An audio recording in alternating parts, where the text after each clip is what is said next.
Now, this afternoon, we get to look at our health focus, and we're going to be looking at Ebola, where Uganda is dealing with her 5th outbreak of Ebola virus disease. Uganda is also known to have handled one of the worst Ebola outbreaks in the world in 2000 that left hundreds of people dead. The country has been credited for its robust health system that is able to detect disease outbreaks. However, there are some recurrent existing loopholes which policy commentators think should not be a burden. Walter Mwesigye speaks to Allana Kembabazi, the program manager at Initiative for Social and Economic Rights, on how Uganda is responding to the current Ebola outbreak. Health Focus is brought to you by National Medical Stores, NMS, passionate about your life.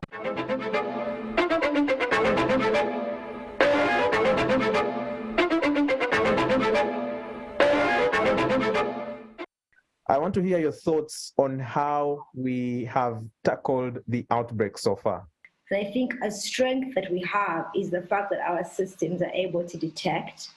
And in the past, we've had a great track record with Ebola in terms of minimizing death, but this is a different strain. On the other hand, the last 2 years have really dealt a blow to the public's confidence in how government handles epidemics and pandemics. And part of why that has been a problem is just the state of our health system. Remember when the outbreak was declared, people were like, this is another money-making adventure. And that wasn't the attitude some years back. And I think it's just because of how COVID-19 was handled. And that's a challenge because public trust is very essential. Like, they need to believe you when it's an outbreak.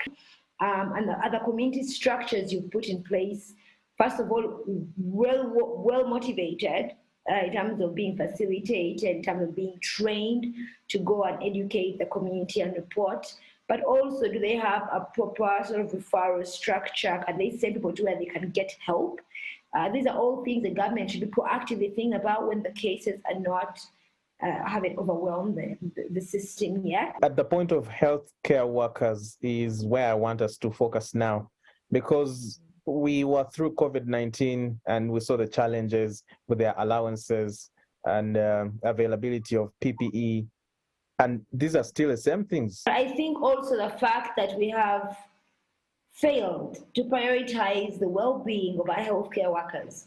When COVID-19 showed us that at the end of the day, it's going to be people that are willing to do what's necessary to get you through it, and healthcare workers and the frontline workers, they are our heroes, and we keep having heroes in health awards and everything, but are yet to actually translate it. Why are we even having conversations about whether they have enough protective equipment? Remember when they were like, we're not sure. And why did the medical association have to get a point where it cautions its members and says, if you don't have personal protective equipment, do not go in there? It's because they have seen what has happened. But why do we remain in this cycle of failing to really prioritize and care for health workers, make sure they're well remunerated, make sure they're well protected, and make sure our health systems are supporting them? Because when if they are well remunerated and well protected, if you have a health system where you're lacking basics in health facilities, or where they're not close enough the population and you're continuously getting people who are presenting too late for you to save them, even the most heroic, motivated healthcare worker would not thrive in that environment, and patients would not be saved. We have an advantage that Ebola is not entirely new in Africa, even here in Uganda. This is the 5th time, at least according to the Ministry of Health, that we've had Ebola in the country. Should we just rely on that piece of information as an upper hand in the way the community relates or reacts to prevention, for example, or helping to contain the disease? When it first came out, everyone was like, oh my God, Ebola. And people were sort of self-doing it, right? And then the government came into allay fears. We won't close, we won't do this, which I think was good from an economic perspective. But then the other side was like, oh, we've had it. We know how to deal with it. And a part of me wonders, do you truly know how to deal with it?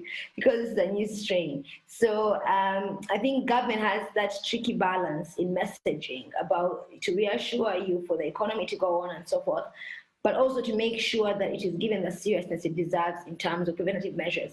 And I think another part of it is people will be more willing to do this again, like I see, if they see government playing their part, right? And making sure that the failures we saw with COVID-19, fixing the health system, are accounting for any funds or anything that happens, those issues that really eroded public trust, if government could begin to take them seriously and begin to proactively get ahead of them.